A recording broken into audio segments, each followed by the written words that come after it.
How a black cop infiltrated the KKK. First of all, that's already an out-of-pocket title. What you mean? They like imagine being a black cop on the force, and they come up to you with a file. They slide it, a portfolio. They slide it across your table, and they be like, "Yeah, we need you to infiltrate the KKK." As a black man, by the way, yeah, how you find yourself in this predicament? January 1979, Colorado Springs. A black man stands in a room full of Klansmen. White robes surround him. The air reeks of smoke and hatred. Yo, I didn't know the Klan had levels to that shit. They don't got just the basic white. They got white, green. I think the Grand Master of red. Nigga, they moving in different color units. Like, they got levels to this shit. One wrong word, and he's dead.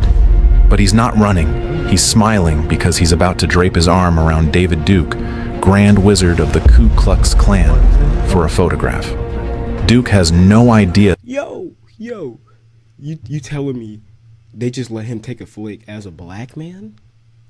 As a black man? That this cop, Detective Ron Stallworth, is the same Ron Stallworth he's been confiding Klan secrets to over the phone for months. Duke bragged he could detect a black man's voice instantly, but he was talking to one the entire time. And here's what makes this insane. Yo, imagine being that black cop. You know the Klan's member got to be saying some out-of-pocket racist ass shit. He's probably like, down with her. And he's just like, The Klan member is just describing how he's so smart and how he could pinpoint a black dude's voice. And he's talking to him the whole entire time. The biggest deception. Ron didn't plan any of it. He answered a KKK recruitment ad in the newspaper, and when the Klan called back, thrilled to recruit him, he had 3 seconds to decide: hang up or become the Yo, so do they just have that shit in newspapers? It's like a Craigslist ad. Join the Klan today. Just call this number. Racist he'd pretended to be on paper. He chose wrong, or maybe exactly right. How did a black rookie cop fool the KKK for 9 months? And what happened when Duke finally learned the truth? October 1978. Ron Stallworth sits at a metal desk in the Colorado Springs Police Department, drowning in paperwork that nobody will ever read. He's 25 years old, the department's first black detective in history, and thoroughly bored out of his mind. And he's the first black cop in their department in history. Yo, that's gotta be tragic. Imagine you rise yourself up in the ranks as an African American male, and you join an all-white department, and they send you to the KKK for your first mission. They try to eliminate you, gang. Do you not see that this is like a kick me sign on your back? Assignment in the intelligence division amounts to clipping newspaper articles about extremist groups, filing index cards on suspected radicals, and waiting for something to happen. He wants real cases, real stakes, something that proves he belongs in that detective's chair. Then he spots a classified ad in the Colorado Springs Gazette. 3 lines of small type buried in the back pages. Ku Klux Klan. For information, contact P.O. Box 4771. The KKK, recruiting openly in Colorado. Ron stares at those words. The Klan hasn't had a meaningful presence in this state for decades. What are they doing here? An idea forms, reckless and electric. Before he can talk himself out of it, he grabs a sheet of plain paper and writes a letter posing as an angry white man fed up with minorities ruining America. The phrases flow easily, borrowed from hate literature he's cataloged for months.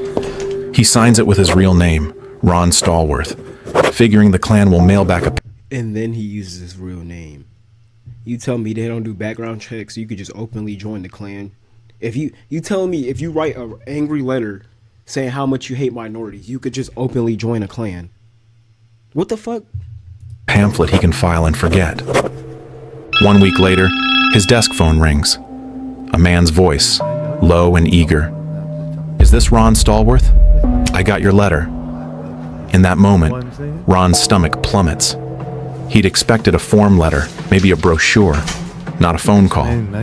The voice belongs to Ken Odell, organizer for the local Klan chapter, and Odell sounds genuinely thrilled to have received Ron's hateful screed. Ron has seconds to decide, hang up and abandon this thread, or become the racist character he invented on paper.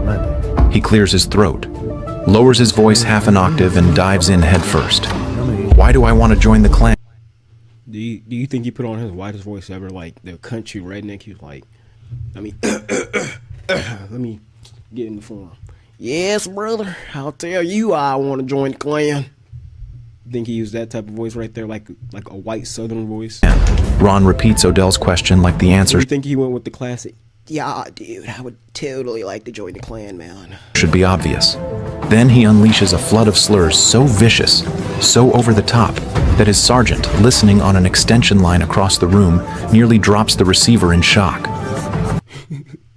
His chief is on the other end. Well, damn, Ron, you might as well be one of them at this point. We need you. There is silence on Odell's end. One beat, two, then a delighted chuckle. The Klansman eats up every word. By the end of the call, Odell is calling Ron brother and scheduling a face-to-face meeting at a local bar for later that week. Ron hangs up, adrenaline coursing through his veins. Okay, if they hate like minorities so much, don't a lot of minorities use the word brother? They'd be like, brother, man, brother. They use a lot of the word brother. If that's the case, why are they using the word brother like that? They calling each other brother, and that's typically something for minorities. I mean, it's not necessarily for minorities, but a lot of minorities say that. He just talked his way into the Ku Klux Klan using nothing but his voice and his nerve. Then reality crashes down. He agreed to meet them in person, and he used his real name. His sergeant stares at him from across the desk, face pale. You just promised to meet the KKK. In person. Ron nods slowly. He did. The young... His chief is just like, you promised? You. He's like, yeah, I guess I did. Detective has essentially volunteered to walk into a room full of men who would beat him to death if they discovered the truth. It's either the most brilliant move of his career or the last mistake he'll ever make. They huddle in a corner of the office, minds racing through increasingly desperate options. Ron can't show up to that meeting, but if he cancels, he blows the investigation before it starts.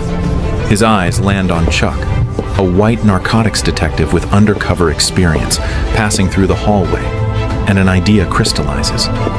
What if there were two Ron Stallworths? Chuck listens to the pitch in a back office, eyebrows climbing higher with every sentence. When Ron finishes explaining, Chuck doesn't hesitate. He's in.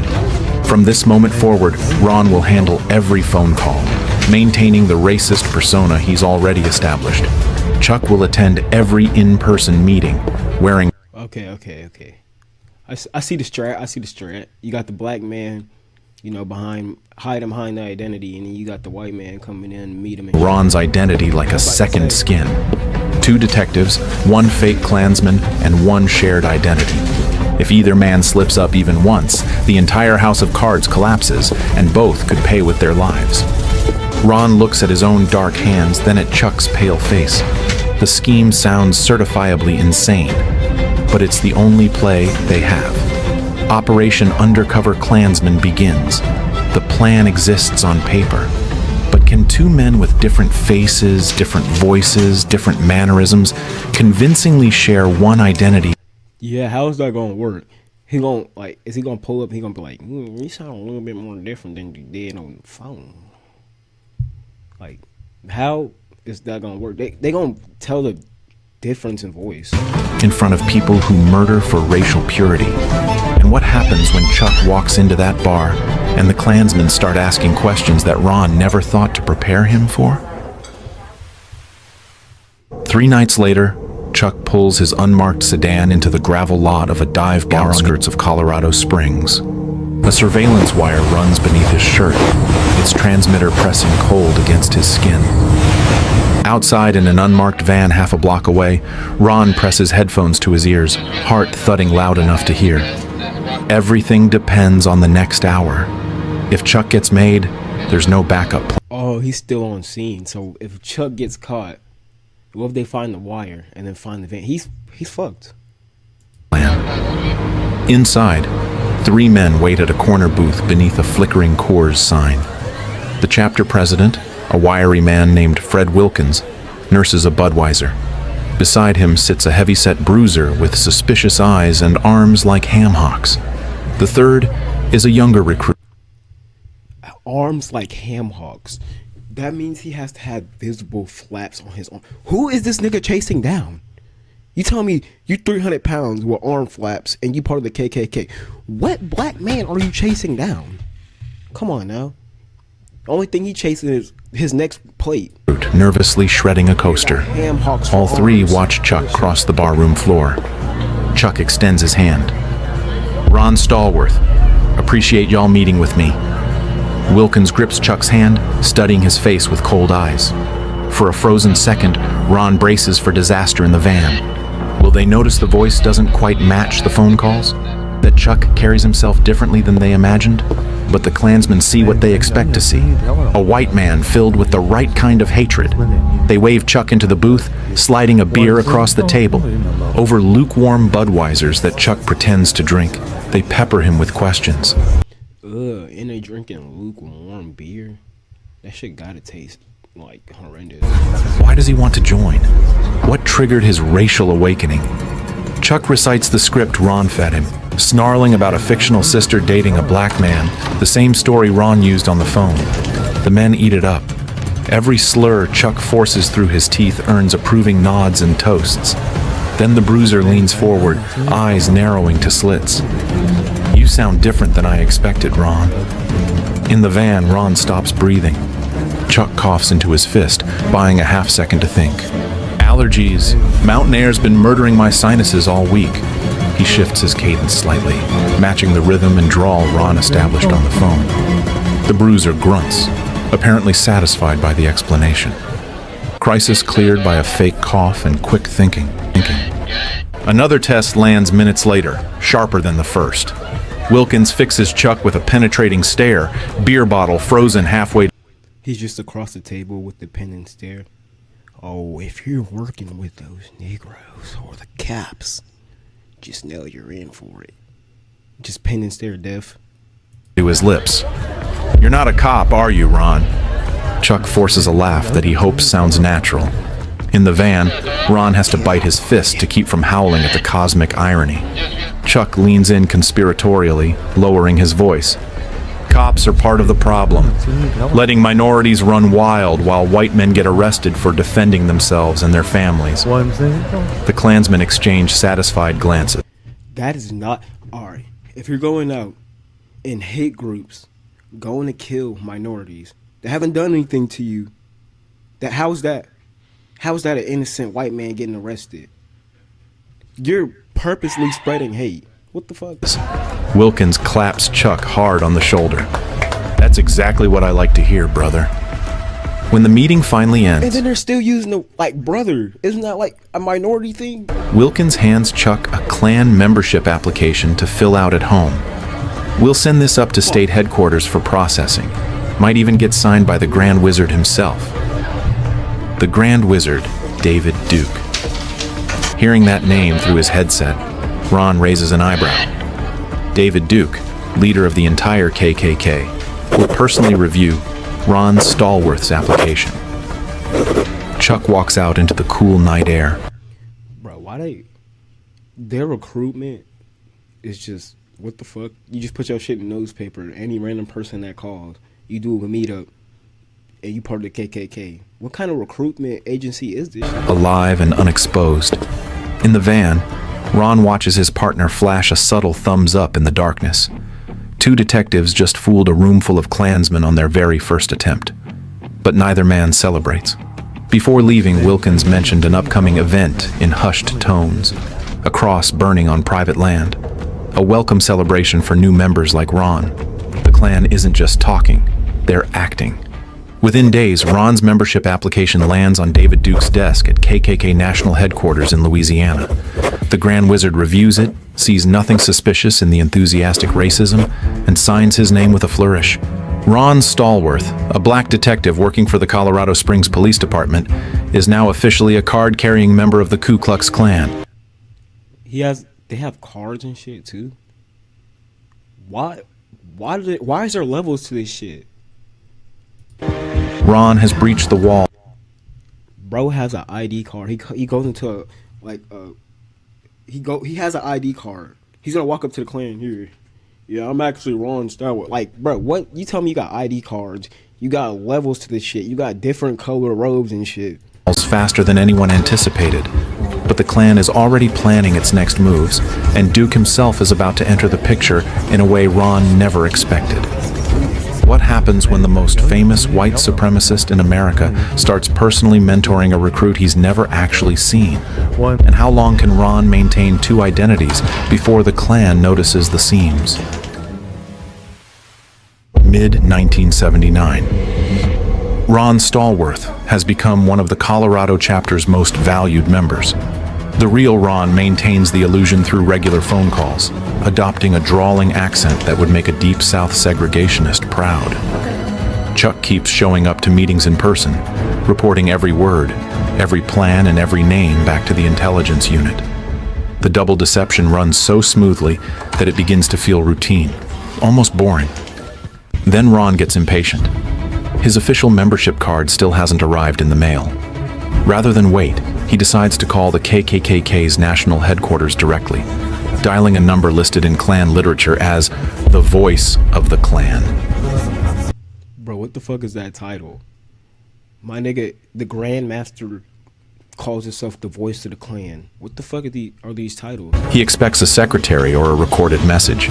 Instead, a cheerful voice answers on the second ring. "This is David Duke." Ron nearly drops the phone. David Duke, Grand Wizard of the Ku Klux Klan, the most prominent white supremacist in America, a regular guest on television news programs. And he answers his own phone. Ron recovers in a heartbeat, slipping back into character. "Mr. Duke, this is Ron Stallworth calling from Colorado. I sent in my application a while back, sir, and I'm just mighty eager to get my membership card." He pours on flattery about Duke's leadership, his sophisticated public image, his vision for the white... Sir, I'm telling you, your visions, they're just great. I think all minorities, just eliminate them. Just get them gone. Get them out of here. Race. Duke is thoroughly charmed. He apologizes for any delay, promises to expedite everything personally, asks about the Colorado chapter's morale and recruitment. By the time they hang up, Duke is treating Ron like a promising protege rather than a random applicant. Within a week, Ron receives a bright red card in the mail, embossed with the KKK seal and bearing David Duke's personal signature. A black man now holds official credentials in America's oldest hate organization. But Duke doesn't stop at the membership card. He starts calling Ron directly. Casual check-ins at first, just touching base with his Colorado recruit. Then longer conversations about ideology, political strategy, and the future of the white power movement. He's trying to learn all his details, all his breakdowns. Ron is a smart man. He's a dumb man, but he's a smart man at the same time. Duke apparently sees in Ron Stallworth a model member, articulate, passionate, and educated in the finer points of racial theory. He shares plans for expanding into mainstream politics, dreams of a whites-only nation, strategies for recruiting from the military and law enforcement. Ron murmurs agreement into the phone while scribbling furious notes for his intelligence reports. Between genocidal diatribes, Duke is disarmingly normal. He cracks jokes about the weather, discusses football games, and complains about airline food. It's jarring, this Jekyll and Hyde quality, how a man can chat pleasantly about mundane irritation. I wonder what could bring somebody to like hate minorities this much to where they become the Grand Wizard. Because if he's sitting here having a calm conversation with him, talking ideologies and all that, but the moment he finds out he's a black man, he just like a flip switches. And then pivots seamlessly into fantasies about ethnic cleansing. Ron What trauma has the black race done to these people? files that observation away. The banality of evil wears a friendly face and makes small talk. On one call, Ron can't resist probing the limits. "Mr. Duke," he asks with exaggerated innocence, "aren't you worried that some black man might call you up, pretend to be white, and fool everyone in the clan?" Duke laughs dismissively. "That could never happen. I can tell just from someone's voice whether they're white or not. Pronunciation, inflection, and the way they structure sentences. I'd know immediately if I was speaking with an inferior." Ron bites his lips. An inferior is crazy. That is a crazy statement. To call somebody an inferior. Like, that's the title you give to a whole race of people. They're the inferiors. That is actually like new levels of hate. So hard it nearly draws blood. The Grand Wizard of the KKK, bragging about his infallible racial radar, has been confiding secrets to a black detective for weeks. Ron plays along, agreeing that those savages could never fool someone as perceptive as David Duke. The irony... He's just on the phone. "Yeah, brother, those savages can never deceive you, oh great grandmaster." threatens to choke him. While Ron cultivates Duke's trust over the phone, Chuck uncovers something far more dangerous at the local meeting. As a black man, how do you sit and hear all these racial slurs and not just your blood boiling? Two members have been whispering in corners about supplies and the army base. One of them, an older man the chapter calls Doc, turns out to be a soldier stationed at NORAD, the Air Force installation that monitors North American airspace for nuclear threats and coordinates continental defense.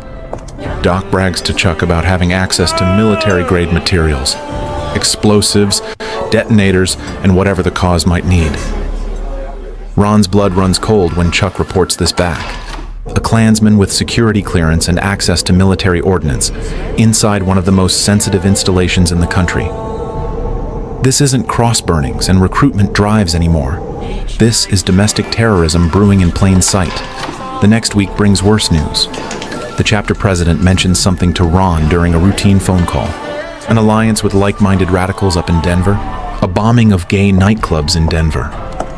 And the Klan expects Ron Stallworth to help execute it. Ron hangs up the phone with trembling hands.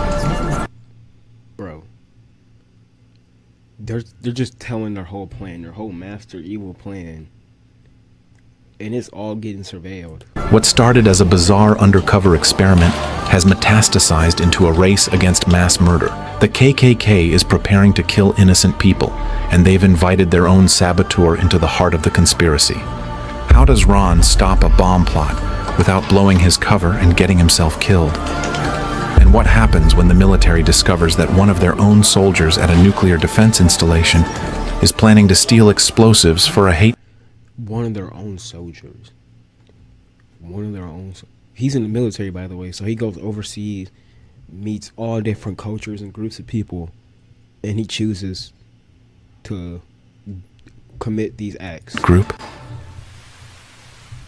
The moment Ron learns the timeline for the Denver bombing, the operation pivots from intelligence gathering to active prevention. He briefs his chief within the hour, laying out everything. The NORAD connection, the explosives talk, the Denver alliance, and the target list. Messages go out through back channels to military commanders, FBI field agents, and Denver police. The critical constraint: nobody can know where this information originated. One leak traces back to the Colorado Springs KKK chapter, and Ron and Chuck become targets. The military moves first and moves quietly. Doc and another Klansman in uniform find themselves suddenly reassigned without explanation, transferred to posts hundreds of miles from NORAD, stripped of any access to weapons, explosives, or sensitive materials.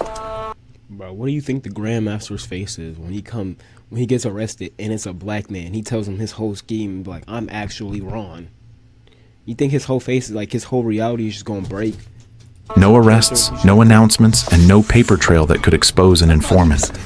Just quiet administrative actions that gut the Klan's inside connection before they can steal so much as a blasting cap. The Denver bombing plot dies next. On the rumored target date, plainclothes officers flood the streets around the designated gay clubs. Uniformed police patrol nearby blocks. The Klan's boys up north arrive to scout their targets and spot law enforcement everywhere they look. They abort. To the KKK, it's a baffling stroke of terrible luck. To Ron, it's innocent lives saved who will never know how close the crosshairs came. By early 1979, the Colorado Springs chapter is badly demoralized. Their bombing plot evaporated. Their cross burnings keep getting interrupted. Their recruitment has stalled, and yet they remain completely blind to the moles sitting in their meetings, answering their phone calls and listening to their secrets. When word arrives that David Duke himself plans to visit Colorado Springs, morale finally spikes. The Grand Wizard wants to personally initiate new members and boost chapter spirits. Ron Stallworth is specifically mentioned for special recognition as one of the chapter's most dedicated and enthusiastic recruits. Ron laughs out loud when he hears Duke is flying in to Yo, that's kind of crazy. They sitting here congratulating him like, toast to our newest member. congratulate a black man who's been systematically sabotaging the Klan for months. But Duke's visit creates an unexpected complication.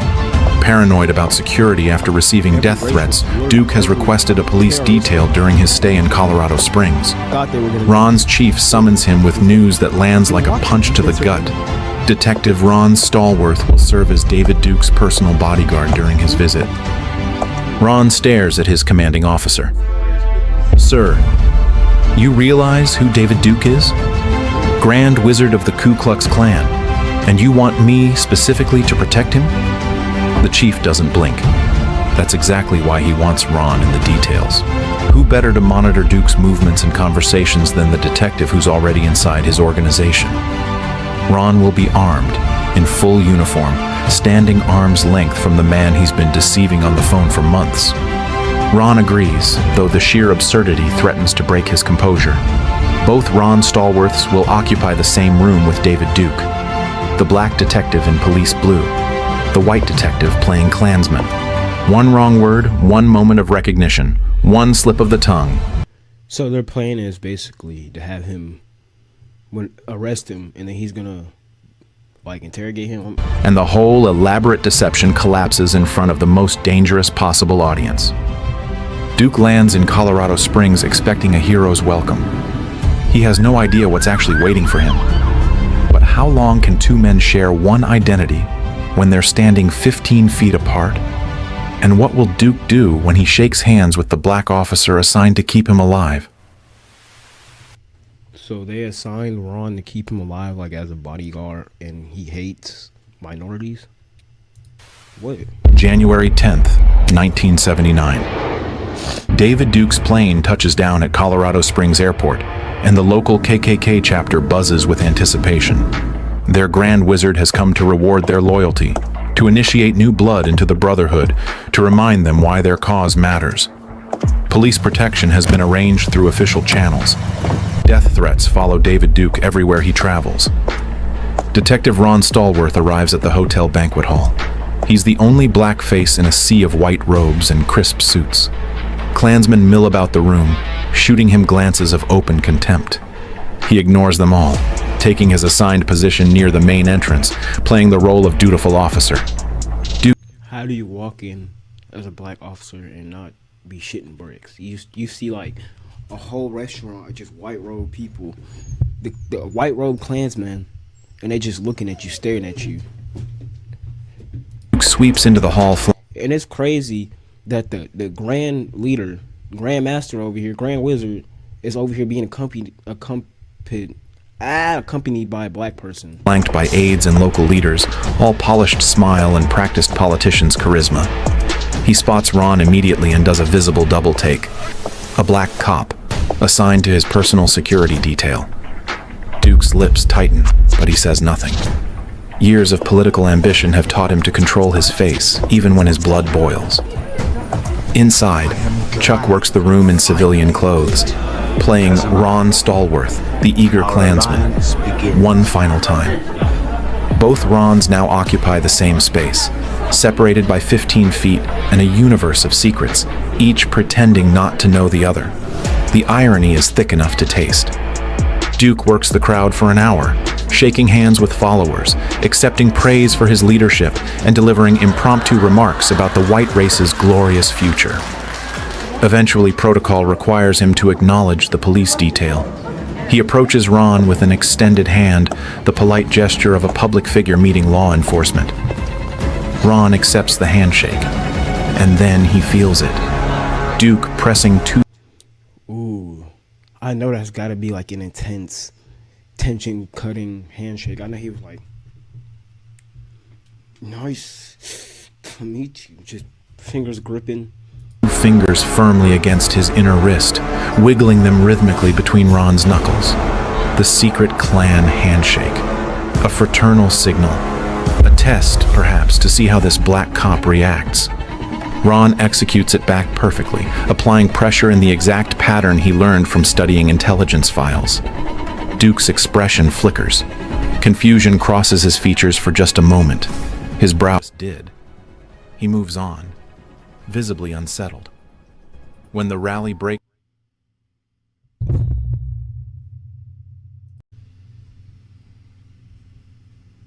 for photographs, Ron sees his opening to claim a trophy. He approaches Duke and the state's Grand Dragon, positioning himself. Bro, I know he's just beside him with his blood just boiling on fire. Like, looking like the pot that Odin was cooked in. Just straight boiling. Between the two clan leaders with practiced casualness. Chuck stands nearby holding a camera, ready and waiting. Smile for the camera, Mr. Duke, Ron says, flashing an easy grin that shows all his teeth. He's taking a flick with him. I know his blood is over here boiling. Mr. Duke, his blood feeling like the pot Odin was boiled in. Like, I know his shit feel like hot oil. Ron says, flashing an easy grin that shows all his teeth. Before Duke can process what's happening, Ron drapes his arms over the shoulders of both men like they're old fraternity brothers reuniting at homecoming. The flash fires and the Polaroid whirs out its developing image. Duke's face contorts with visceral disgust as he realizes what just happened. A black man's arm wrapped around his shoulders, physical contact initiated by someone he considers subhuman. Oh yeah, he's just sitting there boiling. I know his blood is on fire right now. Captured on film forever. Duke lunges for the photograph. Give me that. Ron plucks the developing image from Chuck's fingers and slides it smoothly into his breast pocket. His voice drops low, audible only to Duke, calm and measured. Assaulting a police officer is a serious crime, Mr. Duke. I wouldn't recommend trying it. Duke freezes in place. The Grand Wizard of the Ku Klux Klan, a man who built his entire career terrorizing black Americans, stands Ooh, I know he mad. He can't do shit about it either because he a police officer. paralyzed by a black detective with a badge, a gun, and a camera. He's straight mad. For one crystalline moment, Ron holds absolute power over the most prominent white supremacist in the country. Duke swallows his rage, turns on his heel, and walks away, pretending nothing happened. The undercover operation reaches its natural conclusion days later. The local chapter president pulls Chuck aside with extraordinary news. He's stepping down from leadership, and he wants Ron Stallworth to assume command as the new chapter head.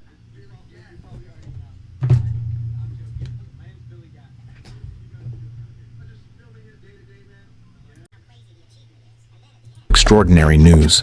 He's stepping down from leadership, and he wants Ron Stallworth to assume command as the new chapter head. He's stepping down his leadership, and then he want Ron to do it. Ooh, wait till you find out Ron is a black man. It's the ultimate mark of trust. It's also the signal that this charade has reached its limit. If Chuck actually became the leader of the Colorado Springs KKK, the ethical and practical complications would multiply beyond control. Ron's superiors agree unanimously. They've foiled bombings, prevented cross-burnings, identified Klan members in the military, and humiliated the Grand Wizard himself. It's time to vanish. Ron Stallworth disappears without explanation or farewell. The Klan assumes their star recruit got spooked by the photo incident or simply lost his nerve. They will never learn the truth. that their most dedicated member was a black man who played them for fools across 9 months of meticulous deception. He had beaten hate at its own game. And decades later, when Ron finally told his story to the public, David Duke still refused to believe any of it was true. The Grand Wizard insisted it couldn't have happened, that he would have known, that his instincts for detecting racial...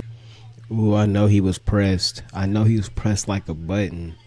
He was like, no, it never happened. I would know the difference between a black man and a white man. It didn't happen. Imposters were infallible, but the membership card says otherwise. You've just watched one man dismantle a hate group from inside its ranks.